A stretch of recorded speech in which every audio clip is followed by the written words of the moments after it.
Hi, hello, and welcome back, You're babe. tuned in to the We are Binge in It for Babe season podcast 2 of with your host, 911 Lone me, Star, and Candace I am Estelle. in my little All right, babes, flight let's suit, which get is as close binging. to a uniform as I own. I did eat my meal previously. I filmed it. You probably just watched it. However, in full disclosure, it has been several days since that happened. And here's why. Because that day I ate and then I kind of didn't feel good. And so I took a nap and I fell asleep on my couch and I just kind of like passed out. And then the next day I was like, oh, I really have to film this now. And I got up and I started filming and I got about halfway through the season and then I have no idea what happened. I just get kind of distracted. I kind of look a little confused and then I don't know what I did. I stopped my camera and I just went and did other things. And it wasn't until the end of the day that I was like, wait a second. And then yesterday, I planned to go see the Perseids meteor shower last night, but then I looked it up and it was like the better night to do it is tonight. So then I had kind of been jazzed and I couldn't fall asleep. And I had my hair in like my rollers so that my hair would look nice for today because I knew I would film today. So it's actually been 3 days since I ate my meal. And that's just how the ADHD brain works sometimes, man. Sometimes you're on top of it and you can do 2 or 3 episodes in a day, and sometimes you don't even make it through one, bro. You don't even make it through one for like 4 straight days. So, my hope is that I'll be able to do season 2 and season 3 today. They'll come out 1 week apart, obviously. I am trying to get these episodes to come out on Thursdays. I don't know why. Thursdays was just jiving with me. I think it's a great day for stuff to come out because, like, I think a lot of stuff comes out on Tuesdays. I think Wednesdays you're still catching up on things. And I think Thursday is just it's a good solid day. It's not quite the weekend, but it's getting there. So maybe you're like a little amped up. Maybe you're a little pumped up. I don't know. I'm always pumped up. So it's been, I think, 3 or 4 days since I first started filming this episode. I have even washed my outfit since then because, I like to be clean. Obviously, you need to keep your uniform intact when you're servicing others. Oh, my God. When you're a first responder, not servicing others. It does mean the same thing, but my God, does servicing others have other connotations? Okay, let's get into it. Originally, I was just going to kind of like take a break and then pick back up where I had gotten distracted. But now, if I'm being really honest, I don't remember where I got stuck or what I had said. And I do think that you kind of lose the flow of the thing. So I'm a huge flow of the thing type of person. And I'm just going to start from scratch. I'm going to go from season 2, episode 1. So, just so we're aware, Liv Tyler's character, Michelle, who was the paramedic captain for the 126, is gone. I don't know why Liv Tyler didn't come back to the show, especially since they were definitely ramping up that like Rob Lowe's Owen and Liv Tyler's Michelle were kind of flirty. But they don't bring her back. They say that she's doing her vocation and helping homeless people with mental issues get medical care, which is an awesome thing to do. Go, Michelle. And instead, our new paramedic captain is the lovely, gorgeous, and vivacious Gina Torres, who will be playing our paramedic captain, Tommy Vega. Tommy is so cool. She is someone who is semi-retired basically because she had a child and so they or children because she had twins, and so she has been out of the field. However, her husband owned a restaurant and then COVID happened. This season came out I think in 2021, maybe late 2020. So they're all still kind of dealing with COVID where like some of the episodes they're still wearing masks, they're still being really cautious, and his restaurant has shut down because of this. So he obviously isn't working and she needs to work, and that's how they bring in the character because, it's America. We got bills to pay, we got mouths to feed, and ain't nothing in this world for free. I hope that that's not a copyright issue. If it is, that was Cage the Elephant. And that's how the brains sometimes. So, scooting on. Okay, so now you know that we have one major character change. So the paramedic team is now Tommy, Nancy, and Tim. And then the firefighters, we have Owen, we have his son TK, We have Marjan, we have Paul, we have the Proby, Mateo, and we have Judd. I think that's everyone. Am I forgetting someone? Brain scan. No, I don't think I'm forgetting any major players here. So that's our 126. Keep in mind, we are in Austin, Texas. And like I said in an episode that you won't see because I didn't finish filming it, the meal I chose was steak and egg, which is what Charles, who is Tommy's husband, makes for her on her first day back. So he makes her steak and egg because she's going back to work and he's proud of her. And she's like, I don't want to go. I'm a stay at home mom. I don't want to leave my children. And he's like, I understand. You're doing what you got to do for the family and you're amazing and you're the best. And she's like, okay, I'm going to eat this food. I need a cough really bad. So I'm going to drink some water away from this because I think that might sound weird.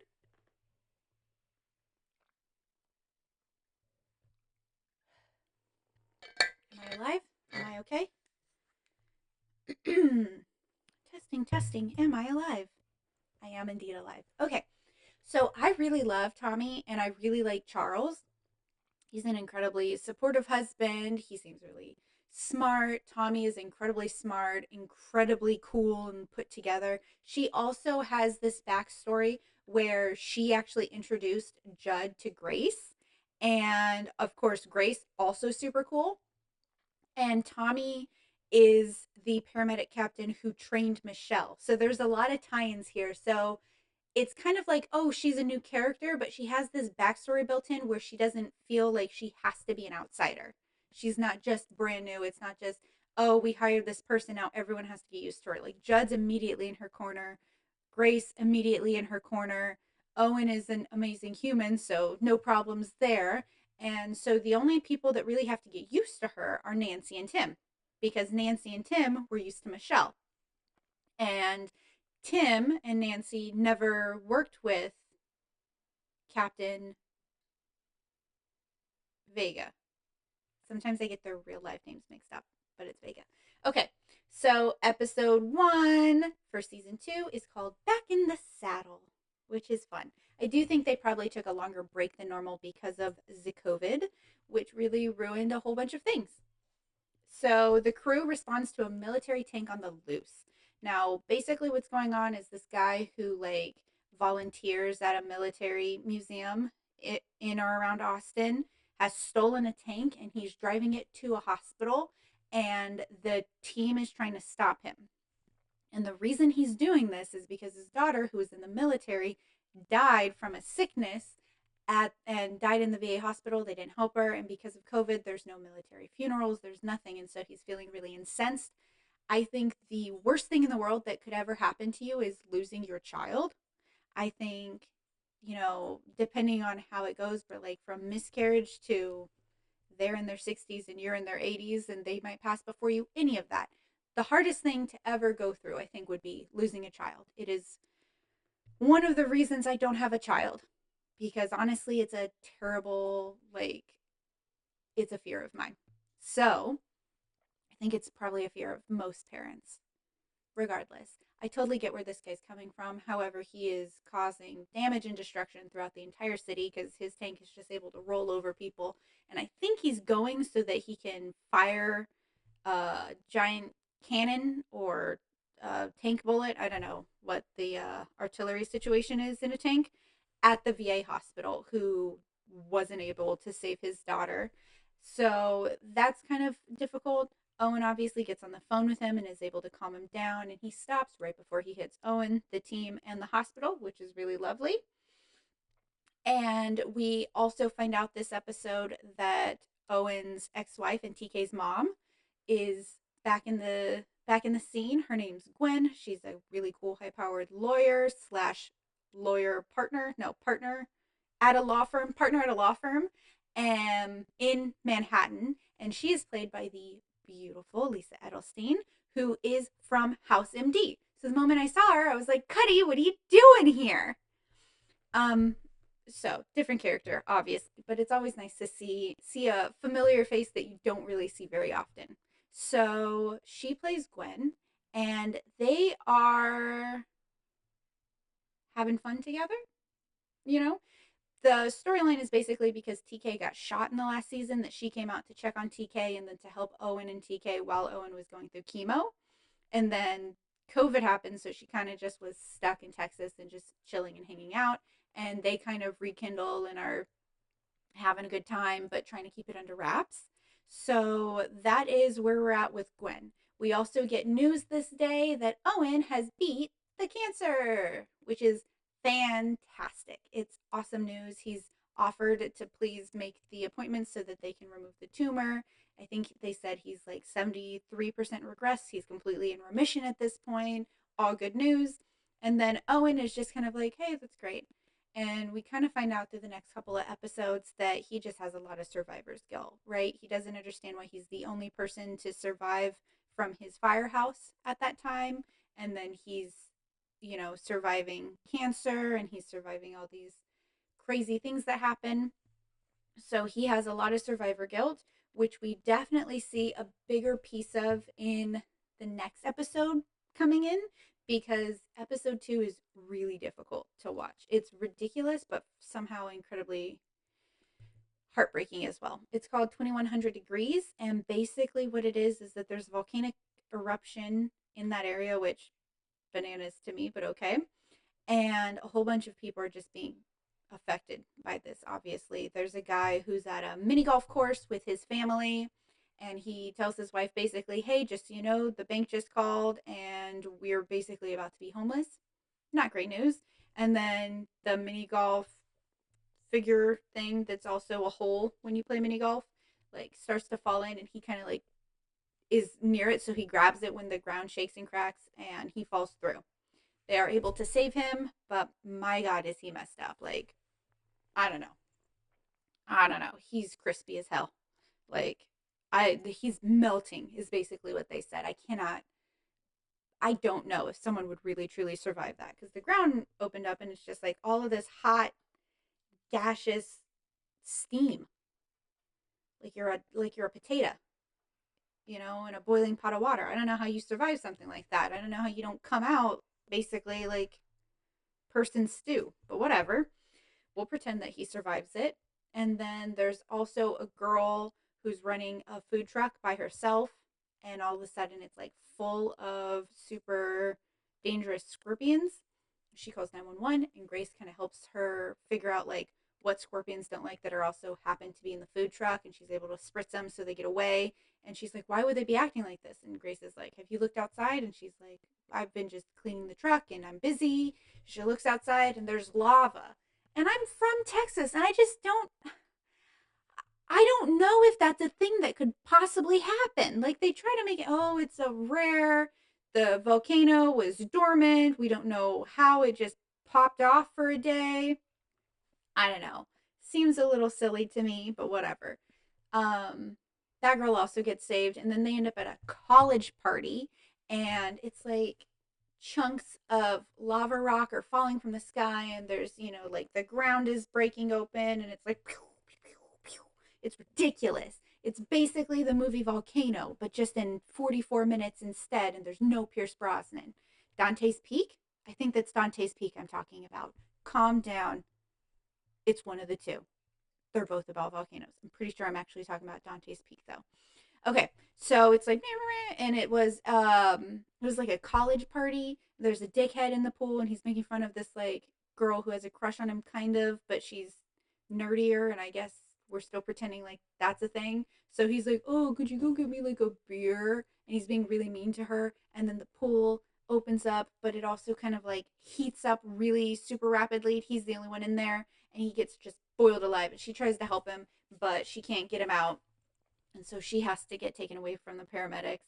And then there's another guy who got like crushed by a piece of a house or stampeded or something, and Tim is helping him. And Tim had gotten in trouble at the mini golf course from Tommy, because the kid, when his dad was down in that hole, was like, please tell me he's going to be okay. And Tommy's like, everything's going to be fine, we're going to get him out, it'll be okay, don't worry about it. And Tommy's like, hey, can we talk?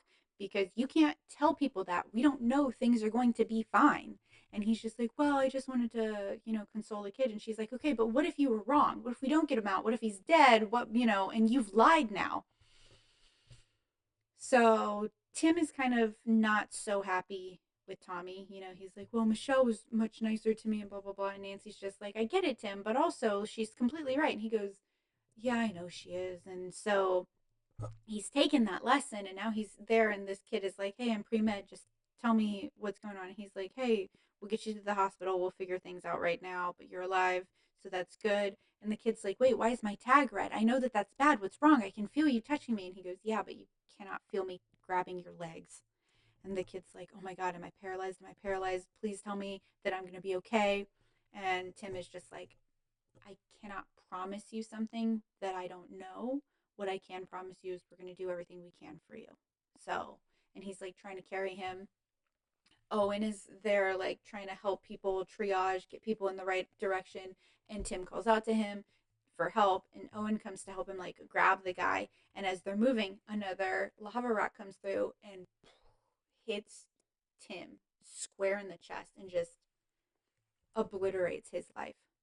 Like he dies immediately. And I was shaken. I I was a martini because I was not expecting that at all. And the very next scene is just everyone at the firehouse, and Nancy's incredibly upset, obviously. And they're just like, we're all off now. That's what happens when we lose one of us in the field.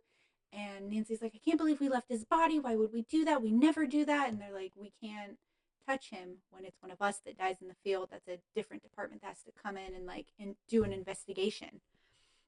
There's going to be counseling if you need it, and take some time off if you want, and blah blah blah. And then Tommy has a lot of guilt because, like I said, she had just gotten after Tim earlier in the day, and that's basically the only interaction she's gotten to have with him. And Nancy's incredibly upset. Nancy's like, what about his cat? He hasn't going to go home in 2 years. His family is in Maryland.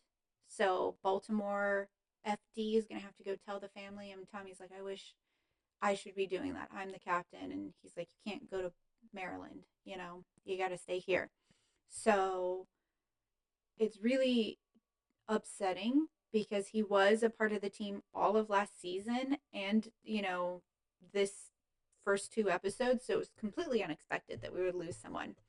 And Tommy is taking it hard. And then Nancy's like, what about his cat? I don't know what we're going to do about Buster. Or is the cat's name like Buster Keaton or something like that? And Tommy ends up taking the cat and takes him home. So, you know, she has like this little piece of Tim and she's honoring him in some way. I think Nancy can't have a pet at her house or is allergic or something. And it's really difficult. It's really sad to deal with. I don't know. I'm really bad at shows like this. This is why I don't normally watch dramatic shows or like shows that are designed to pull at your heartstrings cuz I feel everything. So like I'm tearing up watching all of this happen, and that's most of this show. So if you're someone who's like, I just want a rip roaring good time, then go watch Brooklyn Nine-Nine because, my dude, this is not going to be it for you. Is it entertaining? Yes. Is it good? Yes. Can it be cheesy? Yes. Does it have some light, fun moments? Absolutely. But is it mostly just traumatic? For sure. For sure. Okay. So we're moving on. So the volcanic activity just slurps up and quits it, which is insane to me. And then we have a wildfire happening in another part of Texas. And when huge wildfires happen like that, all of the houses go out to help. They leave a few people behind just in case there is a local fire, but all the houses are out helping. And so the 126 is out there and they meet up with the 118, which is, I guess, the house from the original show 911. So we see some characters that are probably going to be familiar for people who have seen that show. Keep in mind, I haven't. And as someone who hasn't seen 911, I'm not really lost. You know, it's just like, hey, I'm this, I'm that. Okay, cool, moving on. And one of the places that is being consumed by this fire very rapidly is like a youth camp for troubled, probably just boys, troubled boys. And while you're out on this youth camp, like there is one night where you have to go out into the wood and camp by yourself and like be sustainable or self-sustainable. and, feed yourself to show that you can rely on yourself. It's resilience. It's blah, blah, blah, blah, malarkey. Um, like, I'm totally cool with camping. I don't understand why teaching a child to act like the Unabomber when they're a troubled teen is the way to go, but whatever. I guess it's one of those, like, see, you have value and you have skills. And, like, what's also valuable and shows you have skills? When you teach a kid how to camp, when you teach a kid how to fish or hunt or take care of themselves, not just send them out there and say, hope it's a good night for you. Also, it's Texas. What are you gonna deal with? A coyote at the very most? And those mangy little things aren't gonna bother you. You've got deer, you've got coyotes, and then you've got effed up things like snacks, like the rattlesnacks and the copperheads, water moccasins. Ugh. No, you don't. That's not the. What's the lesson there? Okay, I don't. Not into it. Love camping. Not gonna deal with it there. No way. No way. No. So one of those kids is out doing his solo camping thing, and you can see him. He's like bitching because he's hungry, and he's like, "What am I supposed to eat? A lizard?" And it's like those lizards out there are like this big. I know because I used to run around and catch them when I was a kid. I would take their tails off because I knew that the tails grew back. Also, please don't be upset at me, PETA. I didn't know that it was traumatic for the lizard, or that it was difficult for it to grow its tail back, or that it probably died. I was a country kid. All I had to do was make like mud pies and chase grasshoppers and catch lizards. And it's not very easy to catch lizards. I probably only ever caught like 3. And I didn't always take their tails off. I think once I caught a lizard by its tail and it wiggled out, which is honestly hilarious. It's pretty funny, actually. Like, good for you, little lizard. Anyway, moving on. He's, throwing a fit, and then he notices kind of all these animals running away, and then he's like, what is that? And he's stuck out there. Like, he doesn't really know where he is, which, by the way, how is that valuable? Like, I'm not going to give you a compass, anything? I don't get that. How is it not valuable to be like, here's a compass, here's a backpack, here's some supplies. I think they maybe give him like a knife and a tent and, and a flint rock. But like, give him a compass and be like, your goal is to spend the night out here and then to find your way back or something. So that's a little silly for me. Anyway, he's out there. They go up to rescue the camp counselors and the campers. I forgot the word campers for a second. And they have everyone except the one boy and one camp counselor who, when he saw the fire coming in, went to go get the boy. But the boy had moved from that spot on account of the fact that all those animals were running around, and he started seeing the smoke. So he was trying to go away from it to safety. So that guy doesn't find him and is coming back, and it's just too much smoke inhalation. He's like, oh, ugh.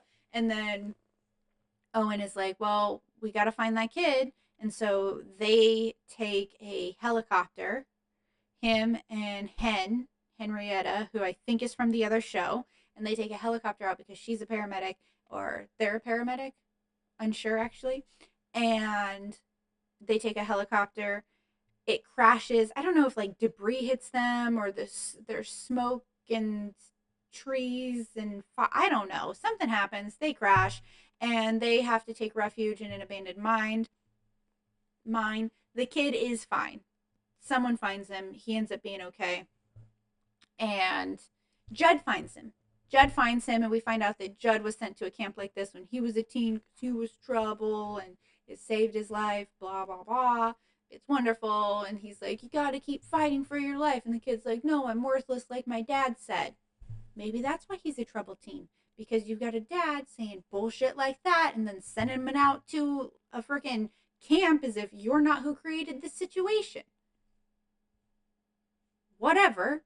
As a kid who grew up with a shit dad who used to constantly threaten to either send me to boarding school or military school, one of which I was very interested in and one of which I did not want to do.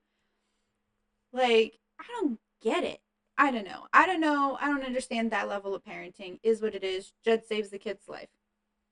then Owen and Hen are trapped in like an abandoned mine that they were able to get in there, but they're running out of clean air. And Owen is hallucinating the people that he's lost. So, like, team members from 9/11. And Tim pops up where they're all like, guess are you probably going to survive this too, huh?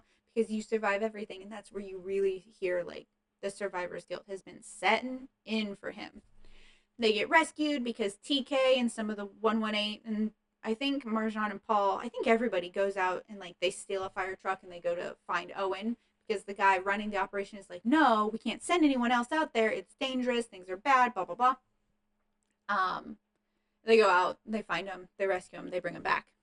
So that's all good to go. And then I think we just immediately say goodbye to the 911 crew. And Tommy shows up on scene because she's like, hey, it sounded like you could have used some help, Owen. So I'm here helping people. Just so you know, like, you guys have been able to get the fire back this percent. And the winds are shifting and it maybe is going to rain. I don't remember. It's all good news. And you could just tell that Owen's just like kind of bummed out because he's once again survived something that he doesn't feel like he deserved to survive.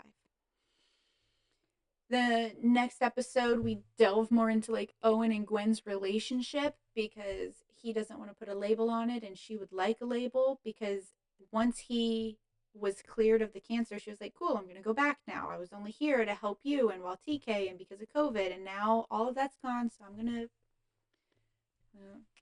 fly back home. He's like, maybe you don't fly back home. Maybe you stay because this is some of the best times we've ever had. Better than any part of our marriage. And I just think, wow, you guys were married for 10 years. I don't know how long you were together before that, but these last few months are the best ever. At one point, you guys had a kid. Like maybe it's just as good as when the good times were. I don't know. I hate when people make platitudes like that. Moving on. He tells her to stay. So she's at this point where she's just like, well, hey, I stayed. Can you tell me what's going on between you and I? And he's just like, oh, well, what, what do you want to put a label on it? He's like that. He's like, is it even like important that we put a label on things? You know, what are we? Are we getting older? So we have to, like actually, you're in your 50s, bro. Grow up. Like in the show in your 50s. I think he's a little older IRL. You're in your 50s. Why are you acting like a 25-year-old fuckboy who can't decide to commit to anything, including a haircut? Like, come the F on. So he finally, at the end of the episode, is talking to Judd, and he's like, well, I asked her to stay. Why isn't that enough? And he's like, right, you asked her to stay, which means she had to leave everything. Her job, her apartment, her home. She's lost everything, and you won't even tell her if she's your girlfriend or not. Like, all the risk is on her right now. Of course she would like some clarity. And I was like, good on you, Judd. Good boy.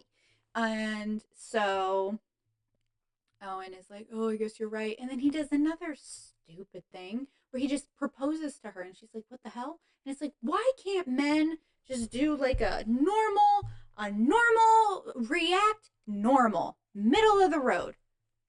Why does it have to go from we fucking to will you marry me? Nothing in between.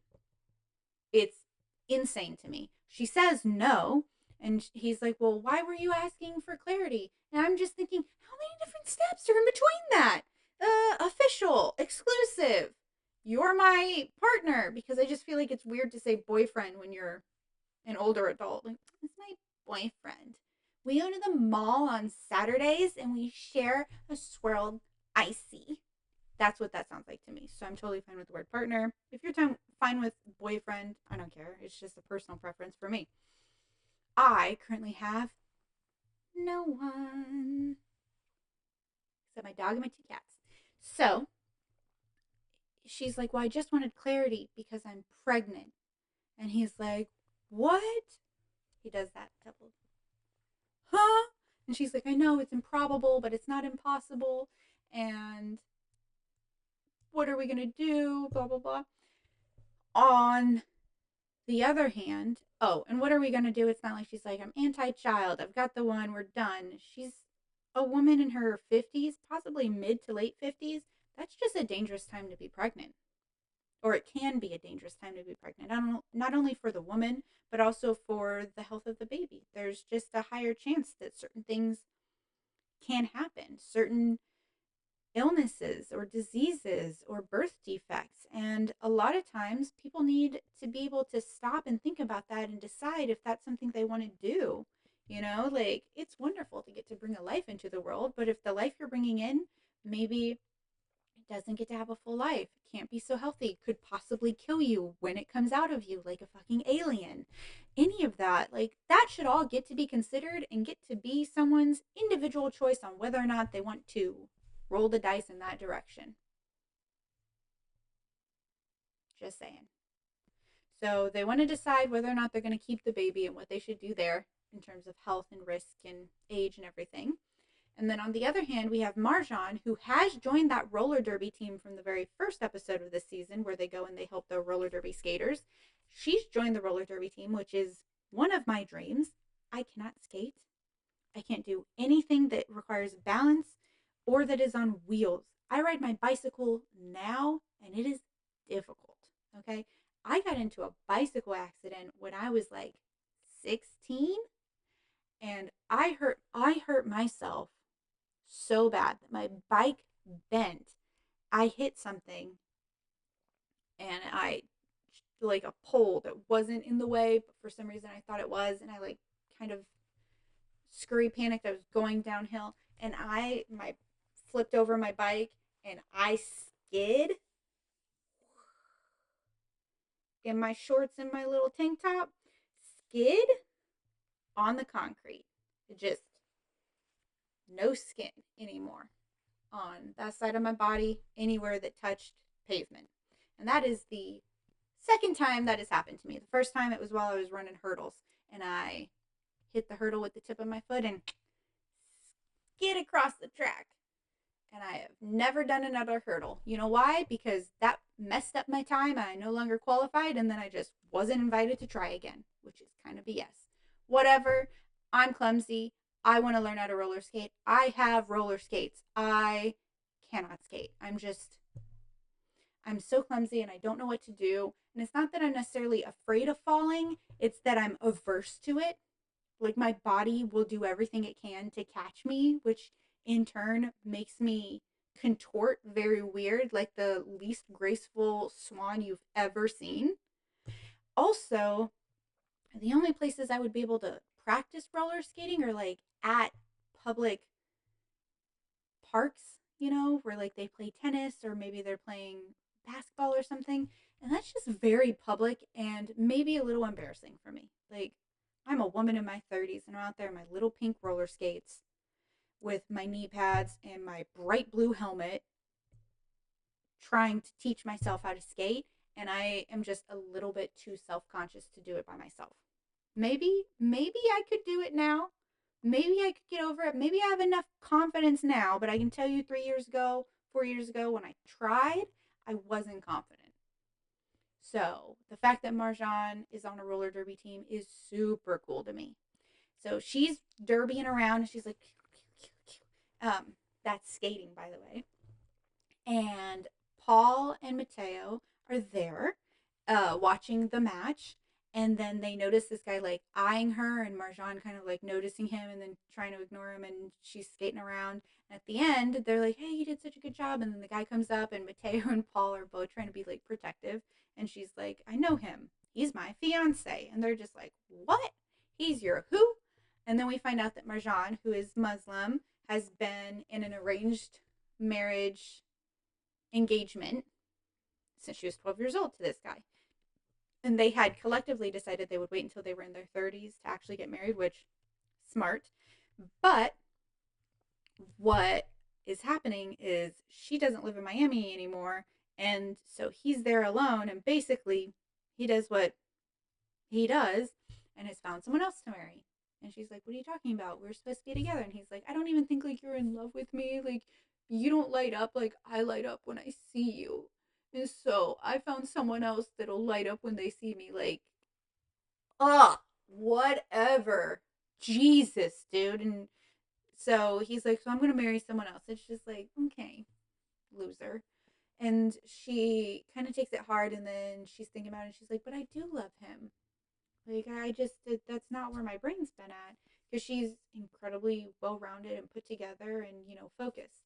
So she goes to be like, hey, actually, I do love you. And he kisses her. And then he kisses her like really hard. And she's like, whoa, I'm not ready for any of that. I just came. And he goes, well, like, if you really feel this way about me, great. I'll still marry you. And I'll just leave the dental hygienist or student or orthodontist lady. And she's just like, wait, that's just how you behave? Just like dumping someone, moving on like that so fast? And he's like, well, you know, you're all I've ever really wanted. So if I can have you, of course. And she's like, have you? Oh my God, she is not a freaking ice cream sundae that you get as a treat if you're a good boy. She's a human being. So I'm just very annoyed at the incredibly gross undertones of all of it. Not necessarily arranged marriages, because I think that that's a cultural thing that I have no right to discuss or have a hard opinion on. Like, would I ever want to be arranged marriage? No. But that's not a part of my culture. It's not a part of my life. Do I want to be married to someone that views me as property in any way? And I'm not saying that's all arranged marriages. I'm just saying, or this way, because that's kind of how this guy behaves. Absolutely not. I'm not property. I am not a prize. I mean, yeah, I am, but not like, well, I make this amount of money and I get this honey. Like, no, I'm a human being. I have thoughts and feelings and, complex emotions, and I do a lot of stuff, and I would like to be my own person with someone else who's also their own person. And when we're together, we're even better people, but not just like the prize at the end of the day. And Marjan is also not into the way he's behaving. And she's like, actually, I don't think I want to be with someone who can't honor any of his commitments. And he's just like, wait, what? And she's like, later, skater. And she leaves. So now Marjan, who I'm going to assume is probably around like 26, 27, is not engaged. And she has been since she was 12 years old. But it also means she's not leaving and going back to Miami. So that's really great. And then we're moving on. Judd gets sent on a call to a guy whose girlfriend calls in, and she's like, he's having a heart attack, he's on top of me. And Judd gets there and they flip the guy over, and it's his father-in-law, and the girlfriend is not his mother-in-law. And now Judd, being the perfect husband that he is like, I don't know what I'm supposed to do here. I don't want to tell my wife, but I won't keep a secret from her, especially not something like this, because you got to be open and honest in communication. And he's like, you tell her. And then the dad is like, okay, son in law, I will. I know you would never do anything to get in the way. Like, real slimy. Also, Judd realizes he's not having a heart attack. He's like, check his diabetes, his blood sugar levels. And he's like, why? Do you know this man? And he's like, just check it. Like, he doesn't want to confirm anything yet. And it is. He's in a diabetic shock, diabetic coma. I don't know if he's in a coma. He's having a diabetic episode of some sort. And Judd obviously knew he was diabetic because of that. So Judd's at the hospital, and then Grace shows up, and Grace's mom shows up.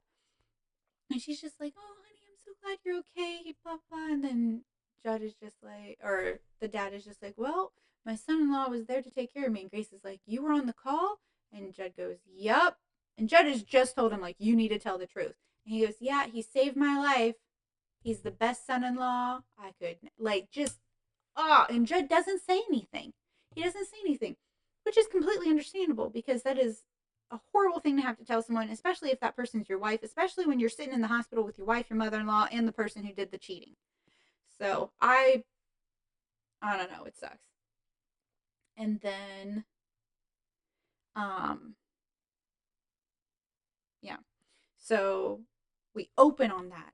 And then we have a highway situation where this dad is driving his daughter to probably A&M, since it's like he's probably taking her to College Station since it's Austin. And then she's like, I'm actually not going to go to college. I'm out here for the music scene. I'm using all my savings to go be a star.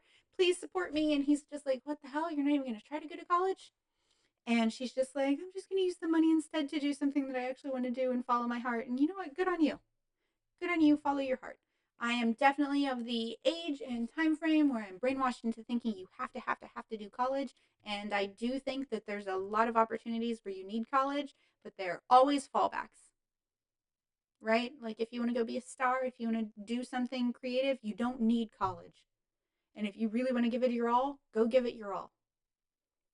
Maybe you do have to go to college eventually. Maybe you finished a little later, but who cares? Because no one should be on anyone else's, timeline. Do what you want to do. So she's telling him this, and he's like, "What do you mean?" And then boom, final destination scene, and this beam like goes through the car, and they've crashed.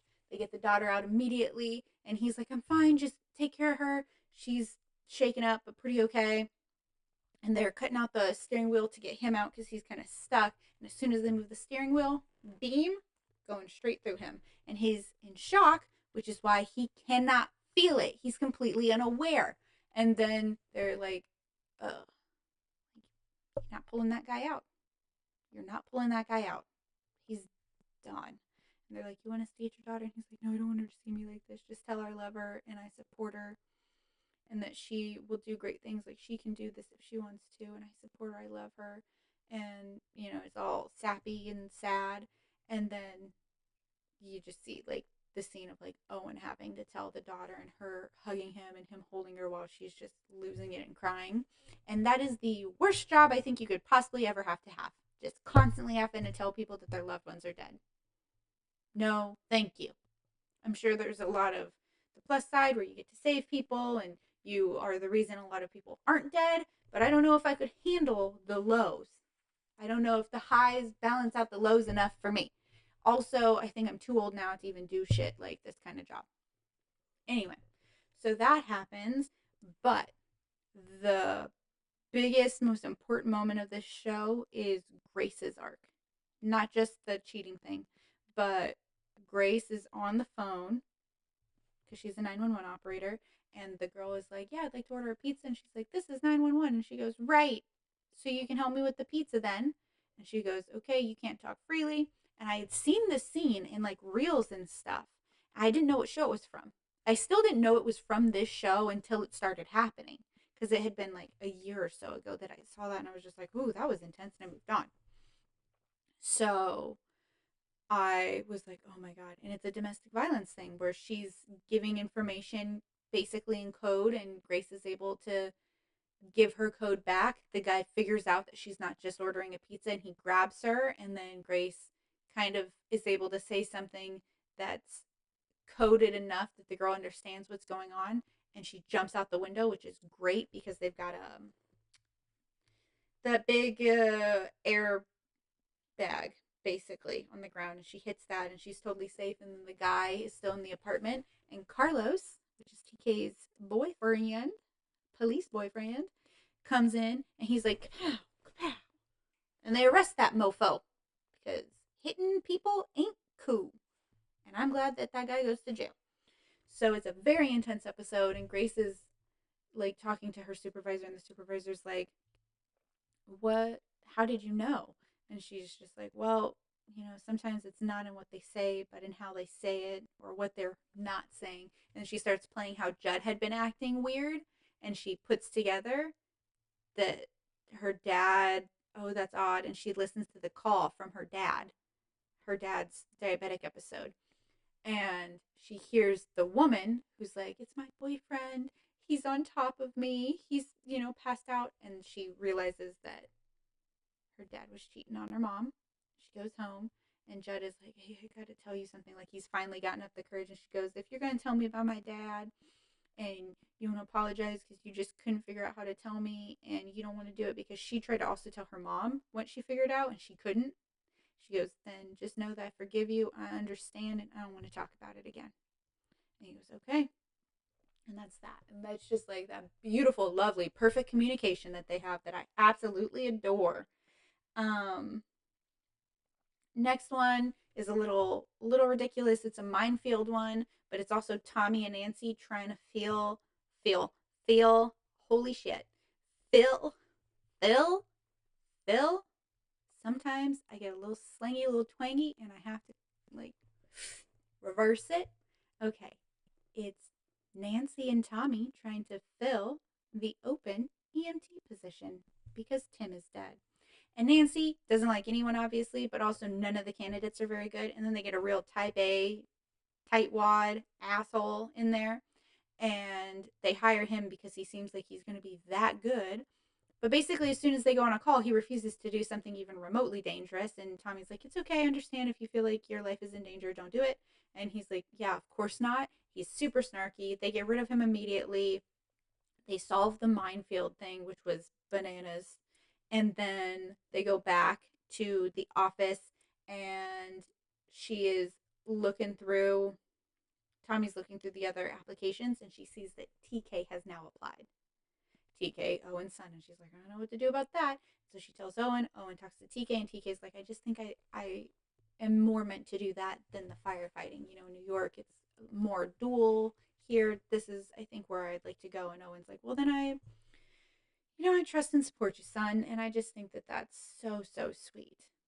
It's so, so sweet. And on the other hand, this is around the time when Owen and Gwen are both like, well, we're going to get rid of the baby because it's too high risk. The baby might not make it, might be disabled, might be, have mental challenges, any of that, all of the scary stuff. And I just want to point out, like, if you are born and you have a disability, that doesn't make you someone who wasn't worth being born, right? There are probably certain disabilities where your quality of life from the moment you take your first breath until the moment you take your last breath is very difficult, maybe unmanageable. I don't know exactly what those are called, but I know that that's a thing that exists, right? So please keep in mind that I'm not saying you're not worth it if you have any disability. That's by no means the case, you know, especially for someone like me. Like, I don't have a physical disability that I haven't, you know, done to myself. Like, I fell down a flight of stairs a few years ago, and now my knee just clicks and hurts sometimes. I'm pretty sure there's a meniscus problem, but I just haven't gone to the doctor to fix it. And I have plantar fasciitis, so sometimes I can't barely walk if I don't stretch and take care of myself good enough. And when I used to work at Nordstrom when I was 21, I hurt myself carrying stuff in my shoulder, and now my shoulder is just always a little bit in pain. I did all of that to myself though. That's a lot of like like bravado of thinking I'd be totally fine and not being careful is what it is. So they are like, well, we're not going to keep the baby. And then at the end, we find out they both actually do want to keep the baby. And they're yelling at each other about it. And they're like, okay, fine, we're going to keep the baby. And so they're both happy about that. That's where we end. And another thing that happens in this episode that's important, but I didn't mean to gloss it over, is that Paul's mom and sister come and visit. And Paul, like I said, is a transgender man, which I was completely unaware of. Like, I know they made a mention of it, but honestly, if it hadn't been mentioned at all, I would never know. Like, I'd have no inkling. It's not a thing. It's just, that's Paul. So mom and sister come to visit. Apparently, the sister has not talked to Paul since he transitioned. And so she's given all kinds of attitude. We find out it's more just about like the sudden change and how that affects a family, and the fact that she was younger, she didn't understand, that she just thought her sister died. And then all of a sudden she has this brother who's trying to be in her face that she didn't know who it was. And so she just kind of, locked down and backed away. And then after a while, you don't know how to repair that. You don't know how to just start a conversation again. We also find out that the sister has MS, which is terrifying and very sad and a lifelong disease. I have one of my best friends has MS. And I remember finding that out and just being like I didn't know how to deal with it. I don't know how she deals with it. Like, it's a scary one because there's not really a cure and they don't really know what the cause is. And you hope that you have the best case scenario. And you don't know until like you're going through it. So it's terrifying. Yes, it's a rough episode. Domestic violence, really bad car accident, MS, transgender difficulties, like the family dynamics. The the minefield is like the least. Oh no, wait. Some of that was from the episode before. Okay. I'm just a goober. Is what it is. It's the same season, so I'm basically correct. Okay. And the next episode is episode 7. It's called Displaced. It's about a few different things. One of them is that a funeral gets crashed by a dead body falling from the sky. And we find out that basically it's someone who is from Honduras, I believe, who's on the plane trying to get to America, you know, for the better life that everyone hears about and no one gets. And so they're on the plane, they're flying through, and the guy falls off. They're like hiding out in the wheel well, which dangerous. And he basically just gets too cold and he freezes to death and falls and he hits a casket. And they notice that he's got like a fingernails and scratches stuck in him. So they're like, oh, he wasn't alone. And they figure out which plane it was. They find another person. They save her life. It was his sister. So she's looking for him and she's scared. And it's just a terrifying situation where I really wish we didn't make it so hard in America. But if I'm being really honest, as someone who lives in another country, a lot of countries make it very, very hard to. I don't. I can't talk about it right now because I just think that that's not what this podcast should be about. But what I'll say is I have very strong feelings about this, and I don't think we're doing the right things now. I don't think we ever have. So the other storyline that happens is this guy goes into an MRI room. He doesn't normally work on that floor. He's got metal on. The MRI is going. So it, magnetizes him, the doctor, to the MRI. The other woman who was like there for treatment is stuck. The lady who's in the MRI machine is in there. It's a big mess. And so the team comes out to like take it apart because they have to get to the stoppy button, but they can't because the bed that's also metal is like in the way. So they have to be able to get through and get it out. And almost everyone apparently has like replacement hips or knees or femurs or stuff that's all metal, so none of them can go in there. So it's like I think Tommy, Mateo, and Owen are the only ones that can go in. There's metal in your uniforms and stuff, so they have to go in their skivvies to go do this. They do. They save everybody. The lady that was in the MRI machine gets a little more hurt, but they take care of her too, so not too big of a deal. And then TK is now a paramedic, so he's not just he's not a firefighter anymore. He's a paramedic, so he's on Tommy's team, and he like changes the way all of the stuff is in the ambulance. And Nancy's looking for stuff, and she gets really confused. And TK's like, yeah, I asked Tommy. She was really into it. She loved the initiative, and so Nancy's starting to feel a little displaced because she has been there the longest, obviously, and in the paramedic team, and it feels like Tommy just immediately bonded with TK, and she's there. She lost her best friend, and then um, TK's just changing things. She goes, "Oh, well, that was mine and Tim's system." He goes, "Well, I mean, we'll change it back if you need. This is supposed to be better." Blah blah blah. I did research, and she's like, "Okay, well, if Tommy's really into it."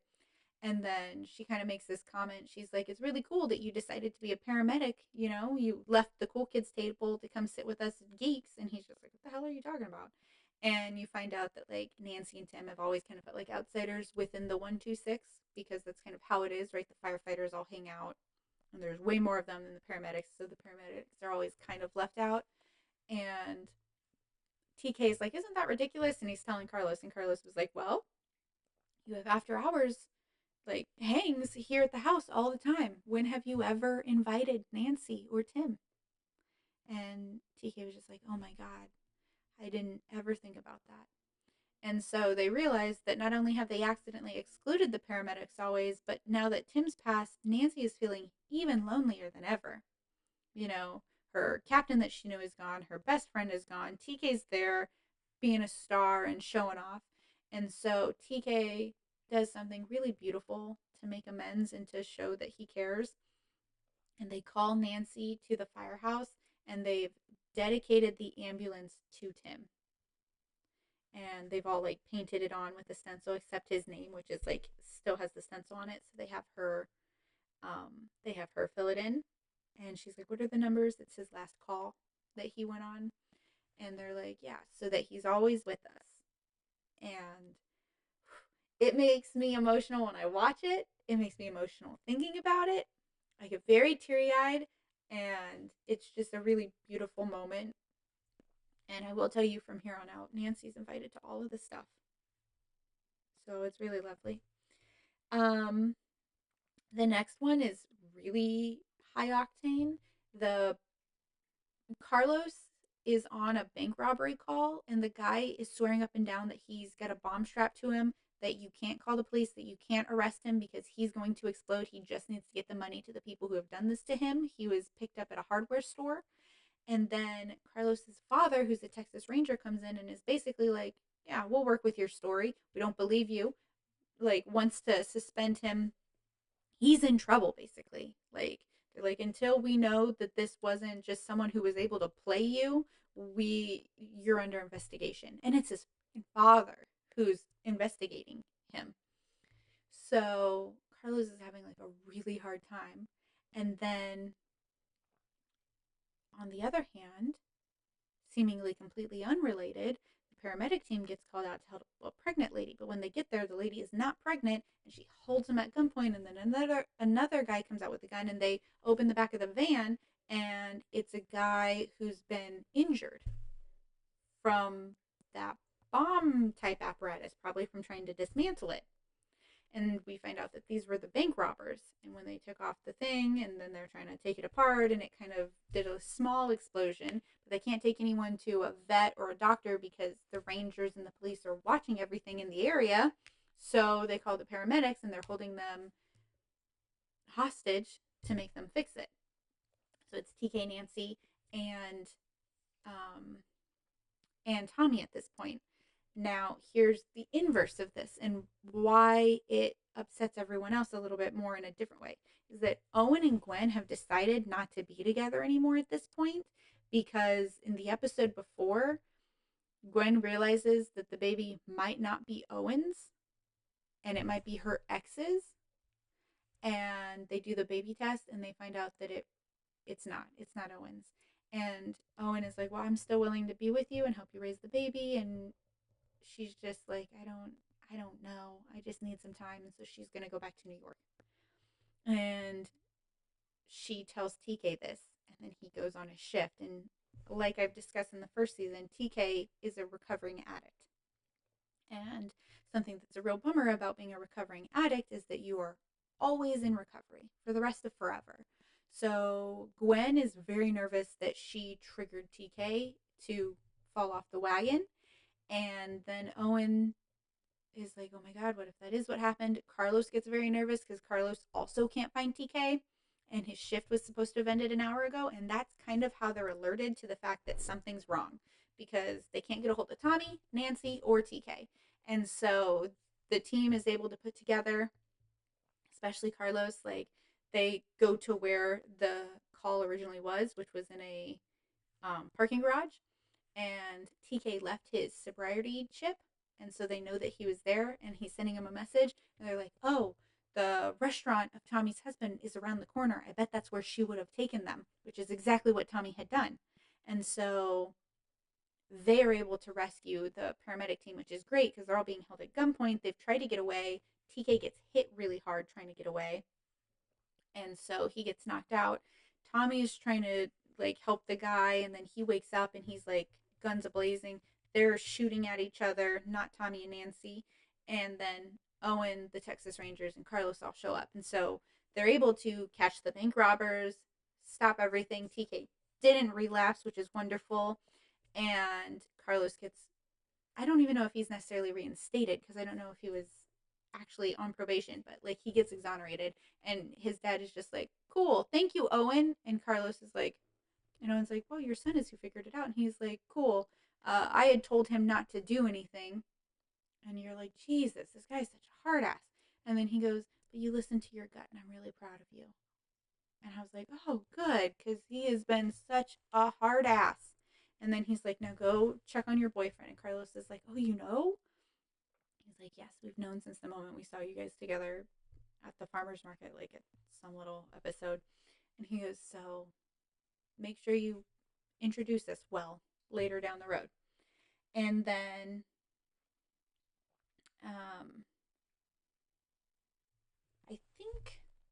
think that's basically it. I'm going to say that around this time, the latter half of the season, Mateo's house blows up. Yeah, Mateo's house blows up from his roommates being stupid. He's able to get everybody out before the house explodes, but it explodes, so he's homeless.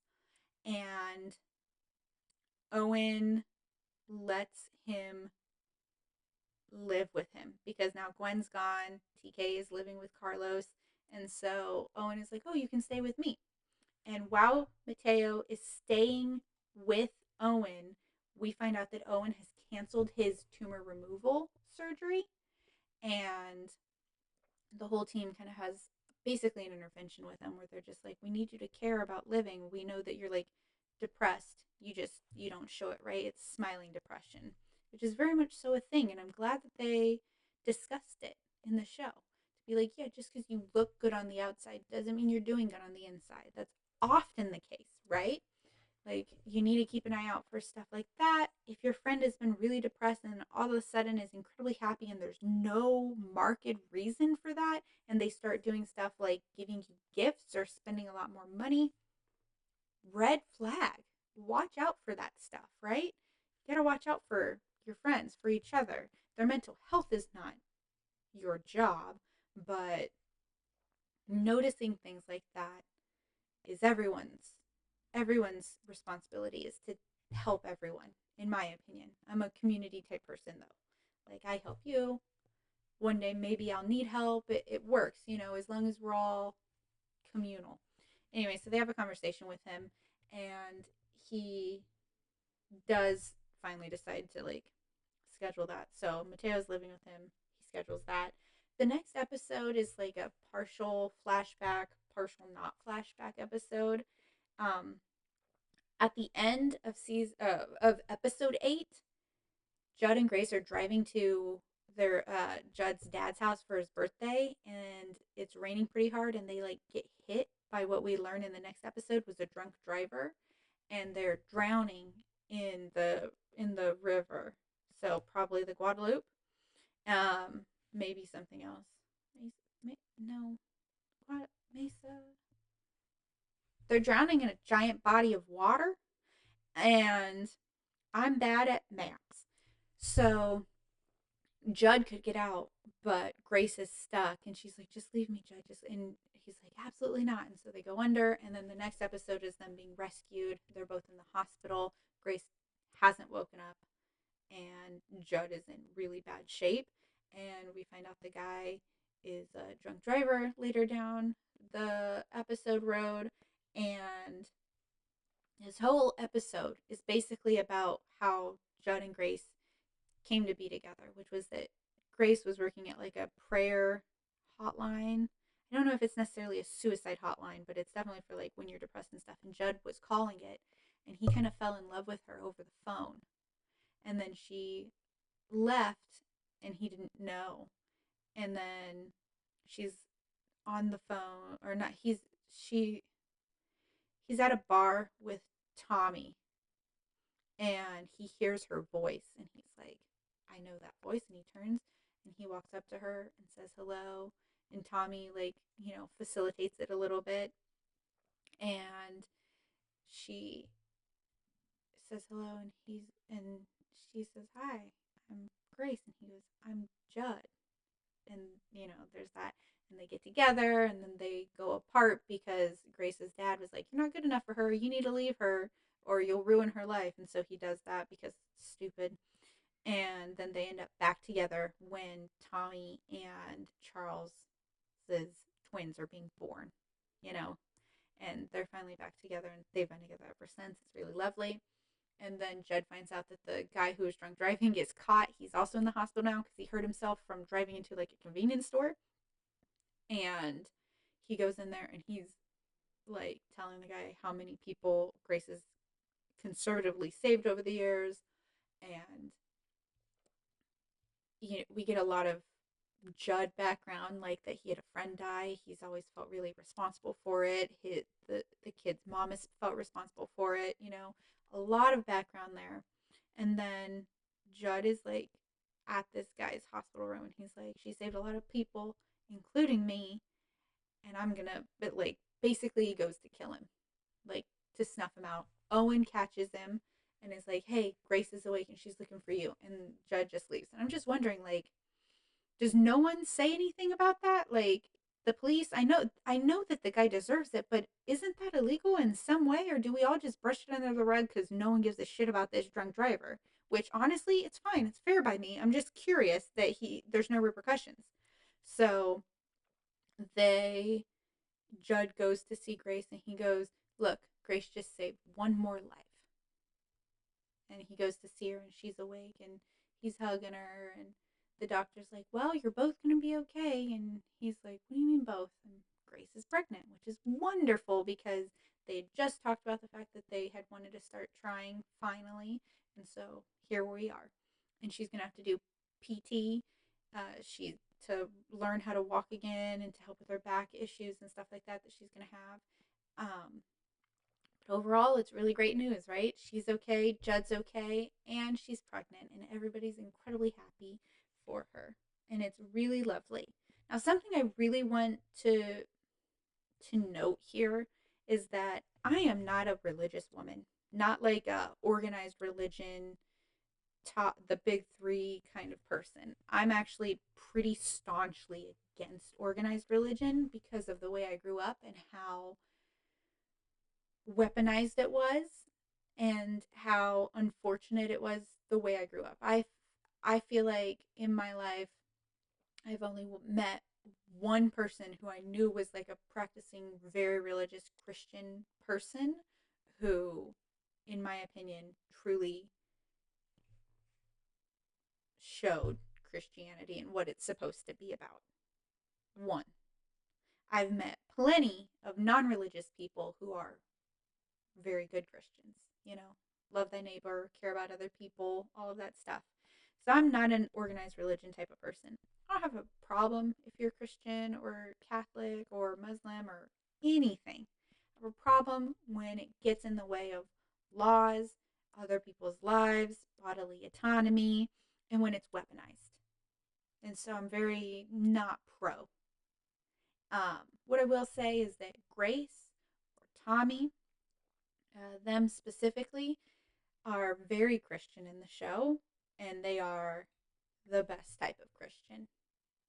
They're exactly what I wish religious people were: loving, caring, lacking in judgment, there for you when you need them. All of the tenets that Jesus was actually about. That's Tommy. That's Grace. And I really love seeing Christianity in that light. It's almost healing, I'll say. Like it's almost like reaffirming in a way because I am not anti-God. I'm not spit in your face, how dare you give me your thoughts and prayers type of person. I'm definitely a thoughts and prayers are really appreciated, and also we need action, right? When I was growing up, there was this joke that I really enjoyed, and it was this lady who was in a flood. She's highly religious, and she's in the flood, and a firefighter comes through, and he's evacuating. He says, "Come on, miss, you need to leave." And she goes, "I'm not leaving. God will protect me." And he's like, "Okay." And so he leaves, and then the flood's getting worse and worse, and someone comes by in a helicopter, and he goes, "Come on, miss, let me rescue you." And she goes, "I'm not leaving. God will protect me. He'll keep me safe." And he's like, "Okay." And then the water is so high, and she's sitting up on her roof, and a boat is able to come by, and he's like, "Hey, come on, I'll help rescue." And she goes, "I'm not coming with you. God will protect me." And then she dies. She drowns and dies.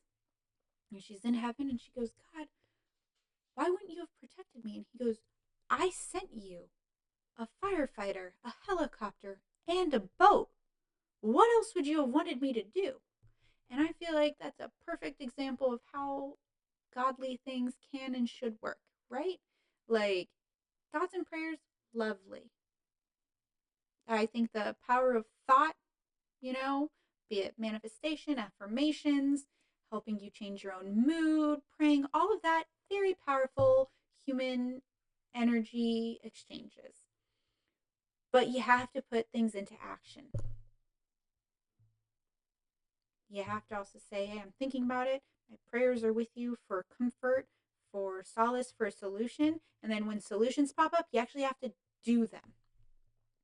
You have to have better gun control and restrictions and making things illegal and all of the things that thoughts and prayers is lovely to help with, but doesn't fully fix the problem. And now I will move on from that pretty political part of my session and keep going by just saying Tommy and Grace are beautiful, lovely examples of Christianity. And I wish I would have actually gotten to see those type of examples in my life. And I am not a Christian person.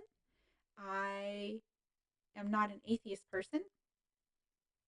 What I will say is, in terms of how a Christian should behave, I hope that that's who I am. I hope that I am seen as kind and joyful and helpful and someone who would do the right thing regardless of the prize at the end of the tunnel. I think that's the main point. Yeah, I just wanted to throw that out there because it's kind of an overarching theme with Tommy and with Grace. It's part of their personalities, so I won't really cover it when I'm talking about the episodes. I'm going to skip episode 10, not because it's bad, but just because it's like, yeah, all right, there's an accident in an ice cream parlor. You learn the power of friendship. There's a kid stuck on a roof. You learn the power of friendship and community. Grace is being really stubborn and finally has to call out for help for Tommy, and then eventually is able to ask for help from Judd. You learn about community and friendship. Nothing too big. Next episode, Owen finally has a surgery to remove the tumor. Then he finds out that it was bigger than what they expected. So instead of only having like 6 days that he needs to take off, he needs to take about 3 to 4 weeks. And of course, he doesn't want to do that. So he goes and is hanging out with Billy, who we find out his cancer has come back. So he hasn't been able to work this whole time. And then Carlos and TK are doing really well. They're living together. They're super in love. Carlos and TK are supposed to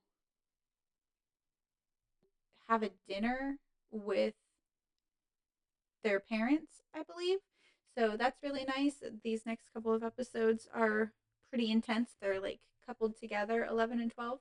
So that's just how I'm going to talk about them, 11 and 12. It's slow burn in the big heat.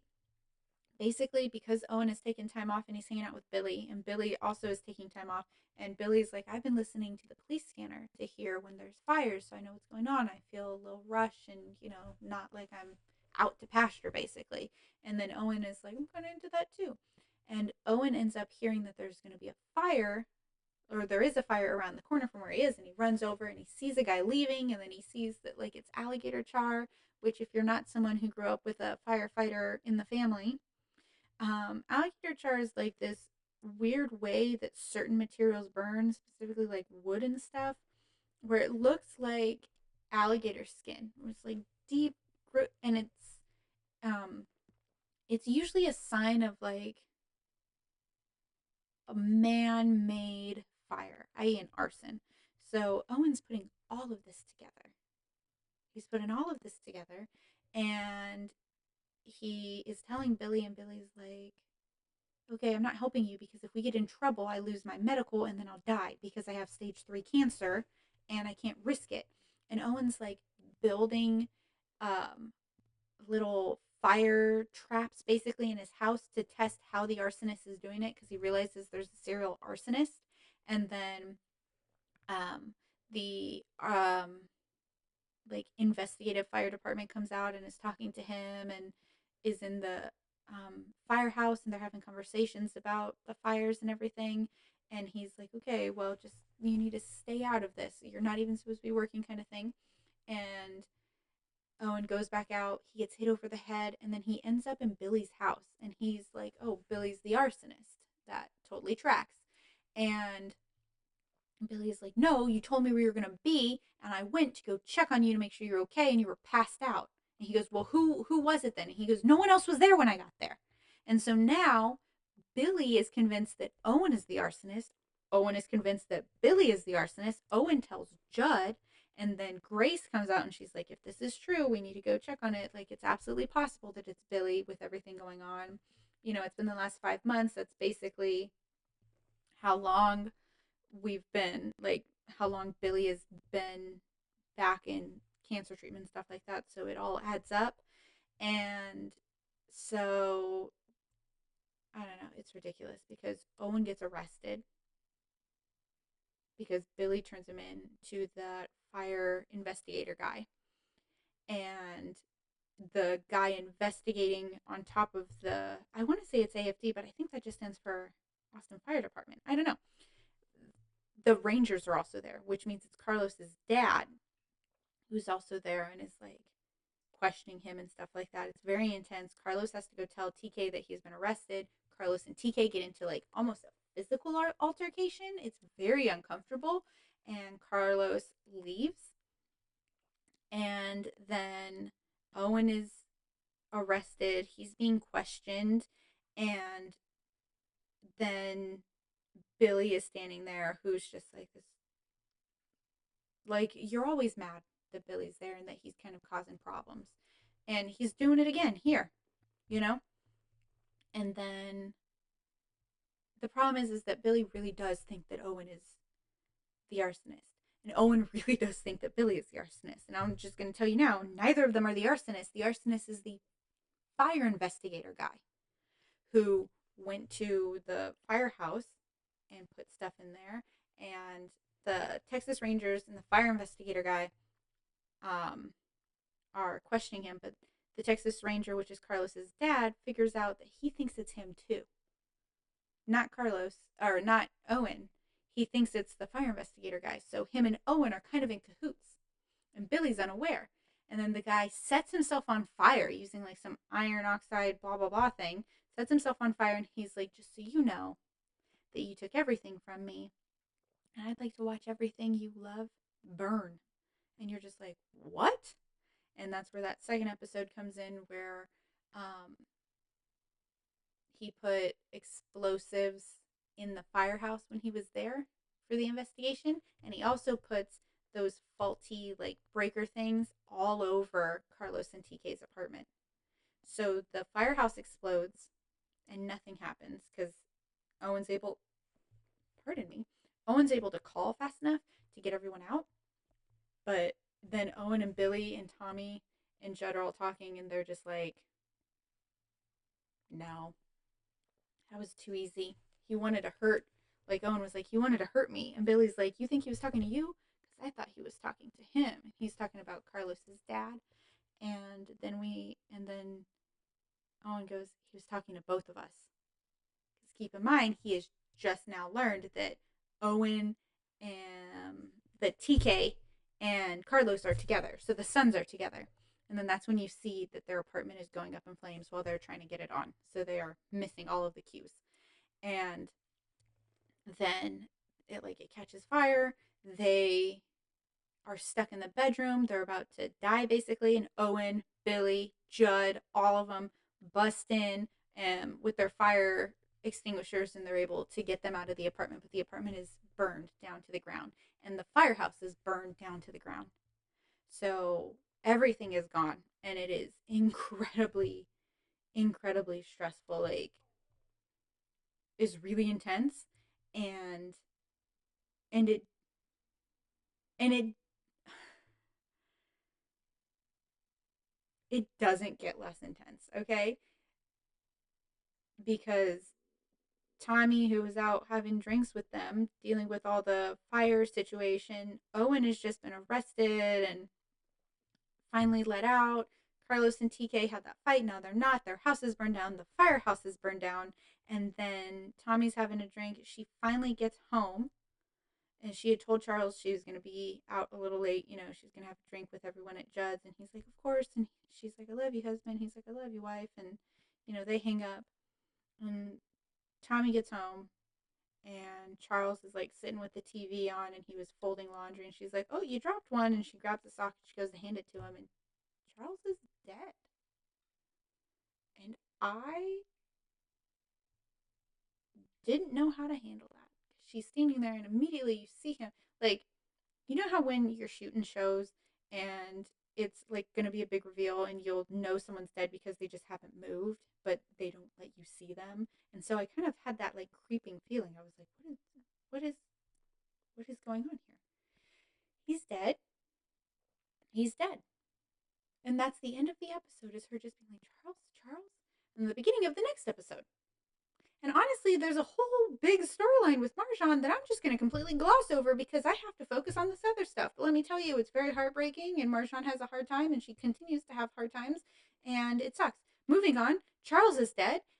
He died after putting the girls to sleep. He's sitting there watching TV, doing laundry, and an aneurysm just goes off in his head. And I have to tell you, that is one of my other biggest fears. It's having a child that dies on you and having an aneurysm, because you just don't know. You just don't know that you have one. And I think it's something like 20% of Americans have one, and they're just completely unaware. It just maybe probably never goes off. Is that not terrifying to anyone else? So she's doing everything she can to like get him conscious, and she's on the phone with 911. So you can hear the 911 call, and he's like, okay, well, someone will be there in 6 minutes. And she's like, don't rush, actually, because he's cold to the touch. There's no pulses, rigors begin to sit in. Like he was dead way before she got home. Like he's been dead for at least probably an hour. And she's like, don't turn on the sirens when you come in. I don't want my daughters to hear. I don't want them to know yet. And they go, okay.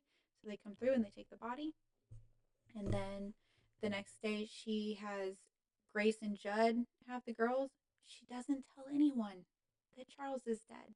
And we get a little bit of like the flashbacks of her and Charles, and it's heartbreaking. And then she's at the hospital, and she goes to have a body autopsy, and the woman's like, yeah, of course, Tommy. And she pulls the sheet down, and she's like, Tommy, isn't this your? And she's like, yep. And she's like, okay, please leave so I can do it. Like, you don't want to be here for this. And Tommy's like, okay.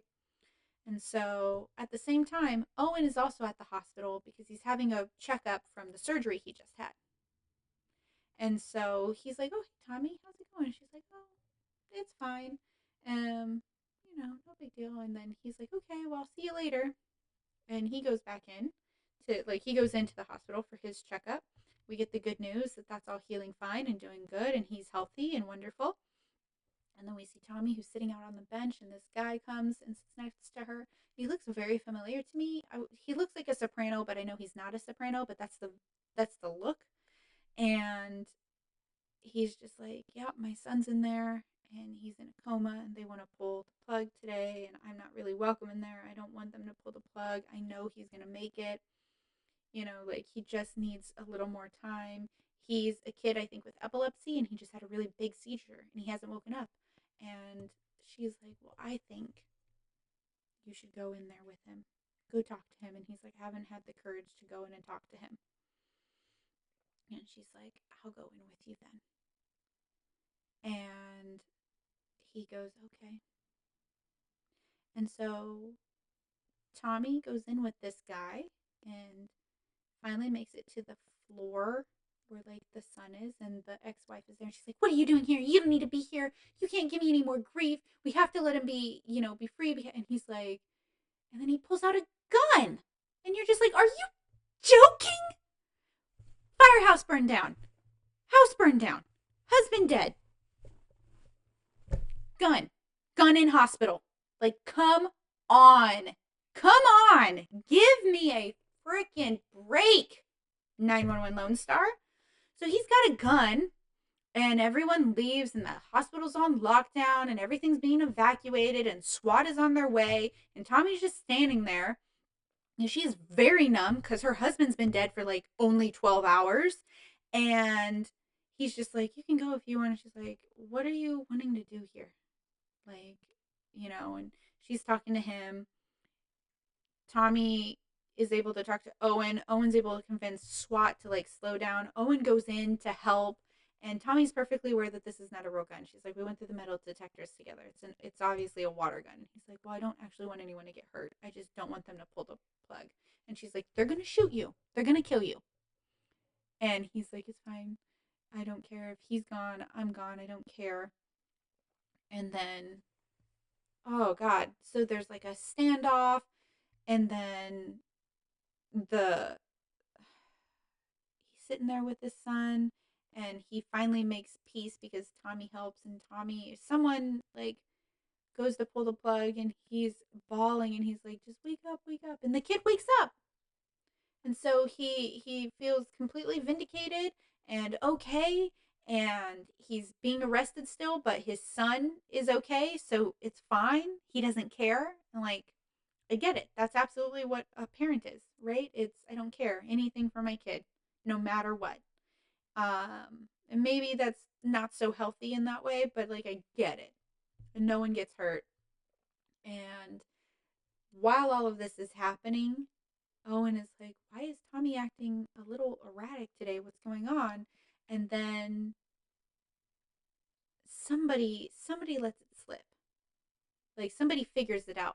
I know that Grace and Judd figure it out in a different way because Grace listens to the call. Like, she figures something out and she's able to listen to the call, and so she hears all of it. Here's Tommy trying to do compressions. Here's Tommy saying, no, he's dead. This is Captain Vega. You know, he's gone. And that's how Grace and Judd find out. And they've got the twins. They've got his kid and Tommy's kids with them. So they're trying to hold it together. This is their family friend from the last over a decade. And their kids are sitting there and they're like, we can't say anything, you know? And then Owen is told, I think, by Grace. And so Owen goes in and he goes, hey, I'm so sorry. And finally, Tommy is like, falls apart. It is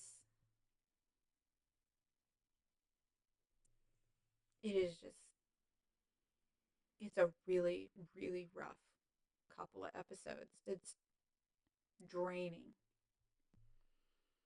And then the next episode is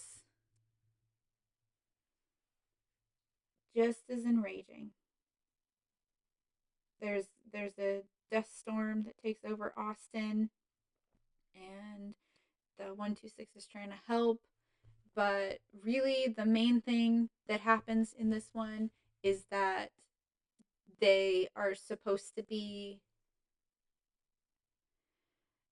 they're supposed to be like talking and in budgets to reopen the firehouse. Owen is being offered a job as like a fire chief, and he kind of turns it down so that he can continue running the firehouse.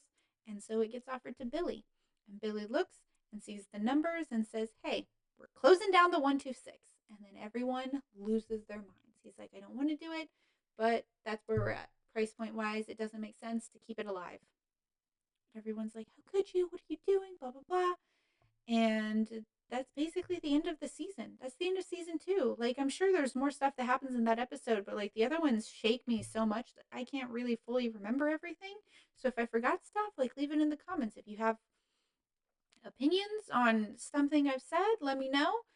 But that is the incredibly difficult and very heavy hitting season 2 of 911 Lone Star.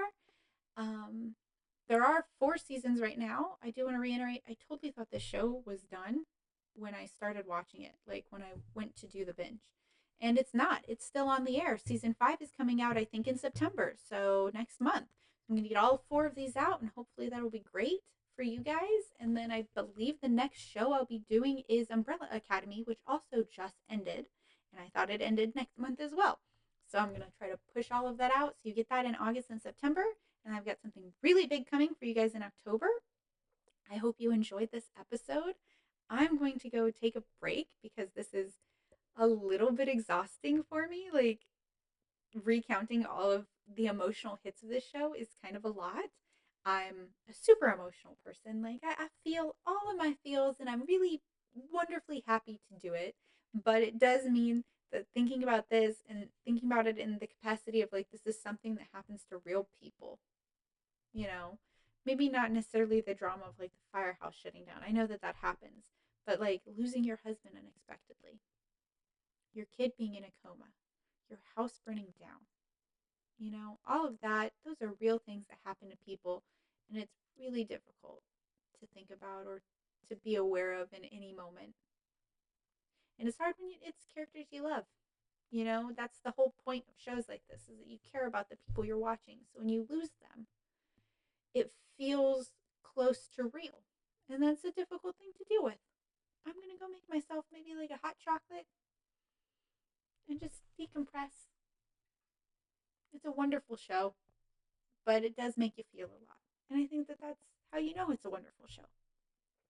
So I'm sending you all of my loves, babes, love, babes. And I hope that you're following me in the podcast, wherever you're listening to this podcast. I hope you follow me on TikTok for fun little tidbits. I hope you follow me on Threads if I ever start actually talking there. And I hope that you're following me on Medium, where you can get a totally different taste of Candace. I do writing for Medium. So, sometimes it's TV, movies, books, because that's what I love, but sometimes it's life, or it's travel, or it's humor, or it's complaining about airlines, any of that stuff. So if you just want a little bit more of a taste of me, a little more than the bickety-loo that you just got, then please follow me everywhere. And I will see you guys next week for season 3 episode, or yeah, season 3, not episode 3, season 3, part 3 of the 911 Lone Star series. Bye, babes.